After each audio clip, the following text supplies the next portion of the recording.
إن الحمد لله نحمده ونستعينه ونستغفره ونعوذ بالله من شرور أنفسنا ومن سيئات أعمالنا من يهده الله فلا مضل له ومن يضلله فلا هادي له وأشهد أن لا إله إلا الله وحده لا شريك له وأشهد أن محمدا عبده ورسوله أما بعد محترم ناظرین السلام علیکم ورحمۃ اللہ وبرکاتہ۔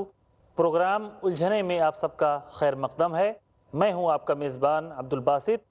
جیسا کہ ناظرین کرام آپ جانتے ہیں کہ ہم اس سیریز میں اپنے الگ الگ حلقوں میں الگ الگ موضوعات پر گفتگو کرتے ہیں، ایسے سلگتے ہوئے موضوعات، ایسے سلگتے ہوئے مسائل جن کی وجہ سے ہماری زندگیاں اضطراب کا شکار ہیں، ہمارے گھروں میں الجھن ہے، ہمارے سماج میں الجھن ہے، ہمارے معاشروں میں الجھن ہے۔ آج کا جو ہمارا موضوع ہے وہ انتہائی اہم ہے، موضوع ہے جدید تعلیمی نظام۔ انشاءاللہ العزیز اس تعلق سے گفتگو کے لیے ہمارے ساتھ ہمارے شیخ محترم موجود ہیں۔ سب سے پہلے میں شیخ کا استقبال کرتا ہوں۔ السلام علیکم ورحمۃ اللہ وبرکاتہ۔ وعلیکم السلام ورحمۃ اللہ وبرکاتہ۔ سب سے پہلے شیخ میں یہ جاننا چاہوں گا کہ قوموں کی ترقی میں تعلیم کا کردار کیا ہوتا ہے، اس پر ذرا روشنی ڈالتے چلیں۔ ان الحمد للہ نحمده ونستعینه ونستغفره ونعوذ باللہ من شرور انفسنا ومن سیئات اعمالنا من يهده الله فلا مضل له ومن يضلل فلا هادي له واشهد ان لا اله الا الله وحده لا شريك له واشهد ان محمدا عبده ورسوله اما بعد۔ دیکھیے، اقوام ہو کہ افراد اور دونوں کی ترقی ہو کہ زوال، اس میں تعلیم کا بڑا کردار ہوتا ہے۔ جی، تعلیم یافتہ افراد، تعلیم یافتہ قومیں، ترقی ان کا مقدر ہوتی ہے، اور جو تعلیم کے میدان سے پیچھے رہ جائیں، تعلیم میں سستی کریں، کوتاہی کریں، اس قوم کے مقدر میں اور ان افراد کے مقدر میں زوال کے سوا اور کچھ نہیں ہوتا۔ بالکل۔ قوموں کو کسی سمت پہ لگانے میں، افراد کے ذہن کو فکر اور سوچ کی سمت دینے میں تعلیم کا بڑا کردار ہوتا ہے، قطع نظر اس سے کہ آپ صحیح رجحان دے رہے ہیں تعلیم کے ذریعے یا غلط رجحان۔ تعلیم ایک ایسی چیز ہے جس کے ذریعے سے مثبت پیغام بھی دیا جا سکتا ہے اور منفی پیغام بھی دیا جا سکتا ہے، اور منفی پیغام کو خوشنما بنا کر تعلیم کے نام پہ ایسے پیش کیا جا سکتا ہے کہ طلباء کا ذہن اس کو ایک مثبت چیز کے طور پہ قبول کر لے۔ اس لیے شاعر مشرق نے تعلیم کو تیزاب سے تشبیہ دی۔ تعلیم کو تیزاب سے تشبیہ دیتے ہوئے علامہ اقبال نے کہا تھا، تعلیم کے تیزاب میں ڈال اس کی خودی کو، تعلیم کے تیزاب میں ڈال اس کی خودی کو، ہو جائے ملائم تو جدھر چاہے اسے پھیر۔ جی، کہ آپ ہندوستان کی تاریخ پڑھیے۔ ہندوستان میں جب ایسٹ انڈیا کمپنی کے حوالے سے انگریز اس ملک میں داخل ہوا تو اس نے سب سے پہلے یہاں کے تعلیمی نظام پہ قبضہ کیا۔ یہاں اپنا نصاب تعلیم، اپنے اساتذہ، اپنی زبان اور اپنے کلچر کو اس نے فروغ دیا، اور اسکولوں اور کالجوں کا ایک ایسا جال بچھایا کہ پوری ایک نسل کو یہ نصاب تعلیم اور یہ نظام تعلیم متاثر کر گیا، امت مسلمہ کی پوری ایک نسل کو۔ اور تعلیم کے راستے سے اس نے اپنی تہذیب، اپنا کلچر، اپنے فکر، اپنے عقائد، اپنے نظریات سب کو پھیلایا۔ جی بالکل۔ اسی حوالے سے مشہور شاعر اکبر الہ آبادی نے طنز کرتے ہوئے اس نظام تعلیم پر طنز کرتے ہوئے کہا تھا، یوں قتل سے بچوں کے وہ بدنام نہ ہوتا، یوں قتل سے بچوں کے وہ بدنام نہ ہوتا، افسوس کہ فرعون کو کالج کی نہ سوجھی۔ بالکل۔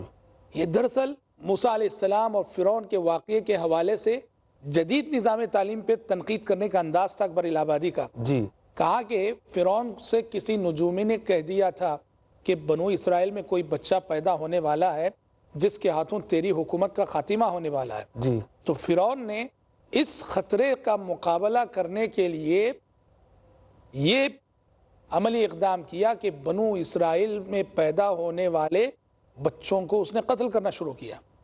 اکبر الہ آبادی کہہ رہے ہیں کہ فرعون خامخواہ بنو اسرائیل کے بچوں کو قتل کر کے بدنام ہوا، وہ اس خطرے کو ایک دوسرے انداز میں بھی ٹال سکتا تھا بدنامی کے بغیر، اور وہ انداز یہ ہے کہ وہ اپنا کالج بناتا، اپنا کالج قائم کرتا جس میں اس کا اپنا نصاب تعلیم ہوتا، اس کے اپنے اساتذہ ہوتے، اور بنو اسرائیل کے سارے بچوں کے لیے لازم کر دیتا کہ اس کالج میں پڑھنا ضروری ہے، اس نصاب تعلیم کو پڑھنا ضروری ہے۔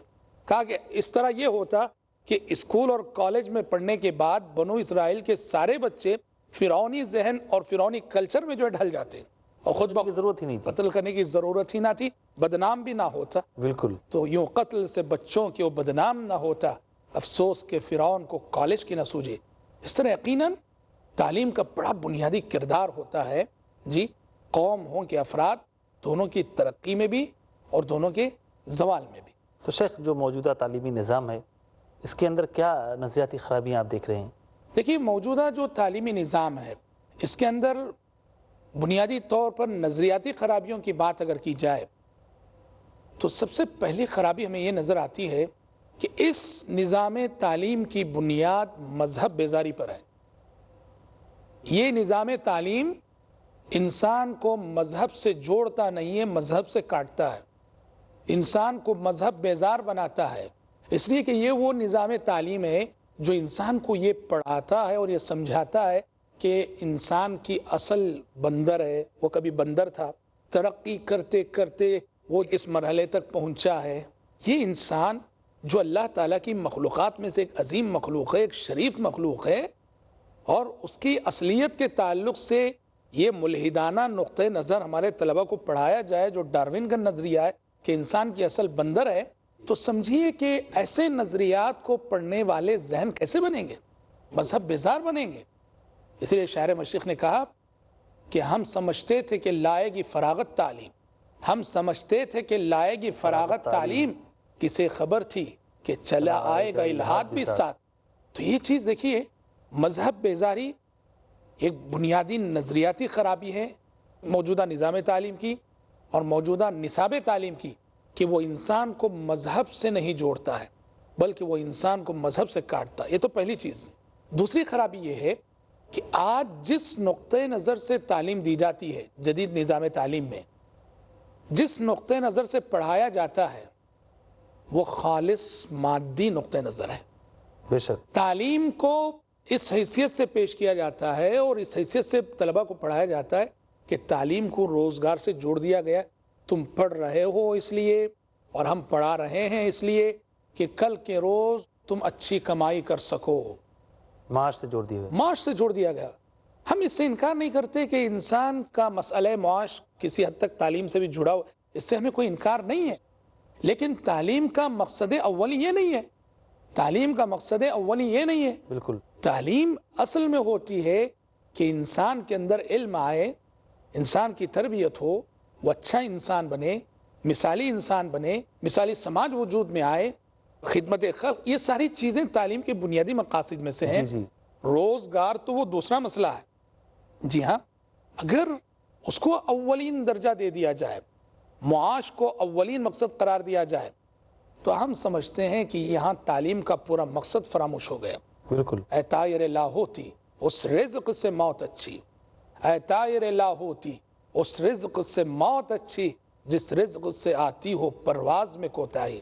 جی ہاں، تو یعنی نظریاتی خرابیوں میں سے یہ ہے کہ اس کو بس ایک ذریعہ معاش سمجھ لیا گیا، اور پڑھنے والے اسی نقطہ نظر سے پڑھتے ہیں اور پڑھانے والے بھی اسی نقطہ نظر سے پڑھاتے ہیں، اور اسی کا نتیجہ ہے کہ تعلیم آج تجارت بن چکی ہے۔ جی بالکل۔ تعلیم آج تجارت بن چکی ہے، اور تعلیم جو ہر انسان کا بنیادی حق ہے، اسے سستا رہنا چاہیے، اور آج تعلیم اتنی مہنگی ہو گئی، خصوصاً اعلیٰ تعلیم، کہ غریب بچے تو یہ تعلیم حاصل کرنے سے رہے، بالکل سوچ بھی نہیں سکتے، سوچ بھی نہیں سکتے۔ اور یہیں سے کیا ہوا، جب آپ تعلیم کو روزگار سے جوڑ دیتے ہیں، مادی نقطہ نظر سے دیکھنے لگتے ہیں، بہت سارے مسائل جنم لیتے ہیں۔ رشوتوں کا دروازہ کھلا، جی، بڑی بڑی رشوتیں دے کر جو سیٹ حاصل کی جاتی ہے، جبکہ صلاحیتوں کا خون ہو رہا ہوتا ہے۔ ایک غریب طالب علم اعلیٰ نمبرات لے کر وہ سیٹ پانے سے قاصر ہے، اور ایک امیر طالب علم جو بالکل بڑی مشکل سے بارڈر پہ پاس ہوا ہے اور اس کو جو ہے سیٹ مل رہی ہے۔ صلاحیتوں کا خون ہوتا ہے۔ اور آج تو یہ بھی ہو رہا ہے کہ پیسے کے بل پر پیسہ دے کر ڈگریاں خریدی جا رہی ہیں۔ تو یہ بہت بڑی نظریاتی خرابی ہے اور سمت سفر کے تعین میں بہت بڑی غلطی ہے کہ تعلیم کو محض معاش کا ذریعہ سمجھ لیا گیا، روزی کمانے کا مسئلہ سمجھ لیا گیا، جبکہ تعلیم علم اس نقطہ نظر سے حاصل کرنا چاہیے کہ علم انسان کو اللہ سے جوڑتا ہے۔ پہلی وحی میں یہی درس ہے، اقرأ بسم ربک، صرف اقرا نہیں کہا گیا، اقرأ بسم ربک الذی خلق، پڑھیے اپنے اس رب کے نام سے جس نے کہ پیدا کیا، جو ہر چیز کا خالق ہے۔ اس میں اس طرف اشارہ ہے کہ تعلیم انسان کو رب سے جوڑتی ہے، تعلیم انسان کو رب سے قریب کرتی ہے، اس کی پہچان کراتی اس کی پہچان کراتی ہے۔ یعنی تعلیم کا مقصد بہت اونچا ہونا چاہیے، اور آج یہ جدید تعلیم کی نظریاتی خرابی ہے، یعنی تعلیم کو محض روزگار سے جوڑ کر نعوذ باللہ اس کو جو ہے یوں کہیے کہ بدنام کیا جا رہا ہے، اور اس کی اہمیت کو کافی جو ہے گھٹایا جا رہا ہے۔ بے شک، جزاک اللہ خیراً۔ ناظرین کرام، جدید تعلیمی نظام پر ہماری گفتگو ابھی جاری رہے گی۔ ہم یہاں ایک چھوٹا سا وقفہ لیتے ہیں، وقفے کے بعد دوبارہ آپ کی خدمت میں حاضر ہوں گے۔ السلام علیکم ورحمۃ اللہ وبرکاتہ۔ السلام علیکم ورحمۃ اللہ وبرکاتہ۔ ناظرین کرام، وقفے کے بعد ہم دوبارہ آپ کی خدمت میں حاضر ہیں۔ ہماری گفتگو جدید تعلیمی نظام پر چل رہی تھی۔ اب میں اپنے شیخ سے جاننا چاہوں گا کہ شیخ، جدید تعلیمی جو نظام ہے اس کا اثر ہمارے کم سن بچوں پر کس طرح پڑ رہا ہے؟ دیکھیے، جو جدید تعلیمی نظام ہے اس کے جو بہت سارے منفی پہلو ہیں، یا یوں کہیے قابل اصلاح پہلو ہیں، تو اس میں سے ایک یہ بھی ہے کہ سچ کہیں تو یہ نظام تعلیم ہمارے کم سن بچوں پہ بہت ظلم کر رہا ہے۔ کیسے ظلم کر رہا ہے؟ ایک تو ان پر اتنا برڈن ڈالا جاتا ہے معلومات کا جی، جس کے ان کے معصوم ذہن متحمل نہیں ہو سکتے۔ آج خصوصاً پچھلے 4-5 سالوں سے اسکول کے نصاب میں ایسی بنیادی تبدیلی آئی ہے، ایل کے جی، یو کے جی اور پہلی، دوسری، تیسری جماعت میں ایسے مضامین پڑھائے جاتے ہیں کہ بچوں کو بچپن ہی سے سیکس کی تعلیم دی جانی چاہیے، جنسیات کی تعلیم دی جانی چاہیے۔ اب نتیجے میں جدید نصاب تعلیم میں چھوٹے چھوٹے بچے جن کی عمر 8 سال، 9 سال، 10 سال کی ہے، وہ ایسی ایسی باتیں پڑھتے ہیں اور پڑھنے لگے ہیں جو باتیں انہیں نعوذ باللہ وقت سے پہلے بالغ بنا دیتی ہیں۔ بالکل، یہ بہت ہی افسوسناک بات ہے، اور ہم سمجھتے ہیں کہ ہمارے کمسن بچوں پر جدید نظام تعلیم اس حیثیت سے یقیناً بہت بڑا ظلم کر رہا ہے۔ تو شیخ، میں چاہتا ہوں کہ ابھی جو جدید تعلیمی نظام ہے اس کے اخلاقی صورتحال پہ بھی روشنی ڈالنے کی ضرورت ہے۔ دیکھیے، جدید تعلیمی نظام کی جو اخلاقی صورتحال ہے وہ بھی کچھ اطمینان بخش نہیں ہے۔ اسکولز اور کالجز یہ آج صرف تعلیم کی جگہ ہیں، یہاں تربیت کا بدترین بحران ہے۔ بالکل، یہاں صرف تعلیم دی جاتی، یہاں تربیت نہیں کی جاتی۔ کوشش تو ضرور ہوتی ہوگی، لیکن آج کے اسکول اور آج کے کالجز بچوں کو، نئی نسلوں کو ایک اچھی تربیت دینے میں بری طرح ناکام ہیں، سب سے پہلی چیز۔ دوسری بات یہ ہے کہ اسکولوں اور کالجز میں جو مخلوط نظام تعلیم ہے، جی، لڑکے لڑکیاں سب ایک ساتھ بیٹھ کے پڑھ رہے ہیں، اس مخلوط نظام تعلیم نے نعوذ باللہ ہماری نوجوان نسل کے اخلاق، ان کی جوانیوں کو پوری طرح سے مس کر کے رکھ دیا۔ جی ہاں، یعنی نعوذ باللہ آپ دیکھیں گے کہ ہر اسکول کی اور ہر کالج کی کہانی ہے کہ ہر لڑکا کسی نہ کسی لڑکی سے اس کے تعلقات، کسی نہ کسی لڑکی سے اس کا رشتہ، اور کبھی کبھی تو ایسا ہوتا ہے، یہ ماننا پڑے گا کہ کبھی ٹیچر کو کسی لڑکی سے محبت ہو گئی، نعوذ باللہ، کبھی کسی لڑکی کو ٹیچر سے محبت ہو گئی، جی، یا کبھی کسی طالب علم کو اپنی ٹیچر سے محبت ہو گئی۔ یعنی کیا کیا ہو رہا ہے نعوذ باللہ تعلیم کے نام پر۔ تو اخلاقی صورتحال موجودہ نظام تعلیم کی انتہائی ابتر ہے اور انتہائی خطرناک ہے۔ یہاں صرف تعلیم دی جا رہی ہے اور تربیت سے نئی نسلیں پوری طرح سے محروم ہیں۔ تو عملی بگاڑ کی کیا شکلیں ہیں جن میں آج طلبہ و طالبات مبتلا ہیں؟ جدید نظام تعلیم کے تحت عملی بگاڑ کی وہ کیا شکلیں ہیں جن میں ہمارے طلبہ و طالبات مبتلا ہیں، ایک طویل موضوع ہے، بالکل، بہت ساری شکلیں ہو سکتی ہیں۔ دیکھیے، والدین اپنے بچوں کو اسکول بھیجتے ہیں، کالج بھیجتے ہیں تو اس لیے کہ وہ وہاں سے کچھ بن کر آئیں، اس لیے کہ وہ وہاں سے کچھ پا کر آئیں، اور آج ہو یہ رہا ہے کہ بچے اسکول اور کالجز سے بگڑ کے آ رہے ہیں اور کھو کے آ رہے ہیں، پانے کے بجائے کھو کے آ رہے ہیں۔ کیا کیا عملی بگاڑ کی وہ کیا کیا شکلیں ہیں جن میں آج ہمارے نسلیں مبتلا ہو رہی ہیں، ان میں سے چند ایک کا میں ذکر کرتا ہوں۔ سب سے پہلی چیز ہے گیمز۔ طالب علم اسکول جا رہا ہے، کالج جا رہا ہے پڑھنے کے لیے، جی اور اس کی ساری دلچسپیاں گیمز میں ہیں، کھیل میں ہیں۔ ہمیں گیمز کی اہمیت سے انکار نہیں، بالکل اگر گیمز کھیل ایک حد میں رہیں تو خود یہ تعلیم کا ایک حصہ ہے وہ، لیکن توازن اور بیلنس کو برقرار نہ رکھنے کی وجہ سے مقصد تعلیم کو طلبہ فراموش کر بیٹھتے ہیں۔ والدین بھیجے ہیں کہ وہ پڑھ کر آئے، مثالی طالب علم بن کر آئے، اور وہ جا کے کھلاڑی بن کے آتا ہے۔ یہ کوئی اچھی بات نہیں ہے کہ پوری طرح سے تعلیم کے مقصد کو فراموش کر کے آپ تعلیم کی جگہ جو ہے کھیل کو اہمیت دے دیں۔ ایک تو یہ چیز ہے۔ دوسرا ہے غلط صحبت، کہ لڑکے ہوں کہ لڑکیاں غلط صحبتوں میں مبتلا ہو جاتے ہیں، غلط صحبتوں میں مبتلا ہو کر بہت ساری خرابیوں میں مبتلا ہوتی ہے۔ غلط صحبت میں مبتلا کر آج بہت بڑی خرابی جو ایک آ رہی ہے، یہ لڑکوں میں بھی لڑکیوں میں بھی، وہ ہے ڈرگس۔ جی بالکل۔ آج ہمارے وہ بچے جو عمر میں 15 16 17 سال کے ہوں گے، بمشکل وہ ڈرگس کے ایسے عادی ہیں، نعوذ باللہ۔ یہ ماحول کہاں سے؟ یہ ماحول اسکولوں نے فراہم کیا ہے، سمجھ رہے ہیں؟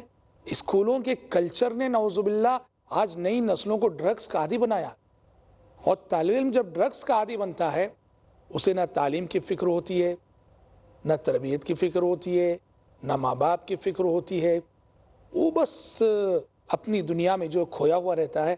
غلط صحبتوں میں مبتلا ہو کر، غلط دوستوں احباب کی مجلسوں میں شریک ہو کر، یہ ہماری نوجوان نسلیں نعوذ باللہ ڈرگس جیسی بری لت میں مبتلا ہو رہی ہیں۔ نتیجے میں خود ان کی زندگی کا سکون، خود والدین کی زندگی کا سکون، بلکہ پورے گھرانے پورے خاندان کا سکون جو ہے داؤ پر لگ جاتا ہے۔ جی بے شک۔ اسی طرح سے عملی بگاڑ کی جو شکلیں ہمیں دیکھنے کو مل رہی ہیں اس میں سے یہ ہے کہ آج اسکول اور کالجز جانے والے ہمارے نوجوان، لڑکے ہوں کہ لڑکیاں، ان میں سے بہت سارے کافی حد تک اپنے ماں باپ اور اپنے والدین کے نافرمان بن رہے ہیں۔ جی بالکل، خود سری آ رہی ہے ان کے اندر، خود سری آ رہی ہے، والدین کی نافرمانی آ رہی ہے۔ تعلیم کے ساتھ ساتھ والدین کی عظمت اور اہمیت کا احساس بڑھنے کے بجائے والدین کا مقام اور مرتبہ ان کی نظروں میں گھٹتا جا رہا ہے۔ یہ لڑکے لڑکیاں یہ دونوں کا حال شیخ یہی ہے۔ صحیح کہہ رہے ہیں آپ، کیا لڑکے کیا لڑکیاں دونوں اس مسئلے میں بالکل برابر ہیں۔ آج سچ کہیں یعنی ہماری نوجوان نسلیں، ان کی زندگیوں میں دوست اور دوستی کی اتنی اہمیت ہے کہ ان کے سامنے والدین کی کچھ نہیں چلتی۔ کچھ بھی نہیں، بالکل۔ دوست نے ایک مشورہ دیا، والدین نے ایک مشورہ دیا، ضروری ہے کہ وہ دوست کے مشورے کی خاطر والدین کے مشورے کو ٹھکرائے۔ دوست کی ہر خواہش پوری کریں گے اور والدین کی ہر خواہش کو کچلیں گے۔ آج نئی نسلیں والدین کی نافرمان ہو رہی ہیں، یہ بہت افسوس کی بات ہے، اور موجودہ نظام تعلیم اور نصاب تعلیم کا بہت بڑا بگاڑ ہے یہ کہ وہ نئی نسلوں کو بنانے کے بجائے نئی نسلوں کو وہ بگاڑ رہا ہے۔ اور اسی طرح سے بگاڑ کی عملی شکلیں دیکھنے میں مل رہی ہیں، اس میں سے ایک ہے آزادی کا غلط تصور، کہ تعلیم کے بعد ایسے جیسے ہم آزاد ہیں، والدین کی دسترس سے آزاد ہیں، والدین کی تربیت سے آزاد ہیں، کسی کی بھی پابندی کی ضرورت نہیں۔ ایسی آزاد خیالی اور ایسی روشن خیالی آ جاتی ہے کہ وہ اپنے آپ کو بہت کچھ سمجھنے لگتے ہیں۔ جیسے شاعر نے طنز کرتے ہوئے کہا، حامدہ چمکی نہ تھی انگلش سے جب بیگانہ تھی، حامدہ چمکی نہ تھی انگلش سے جب بیگانہ تھی، اب ہے شمع انجمن پہلے چراغ خانہ تھی۔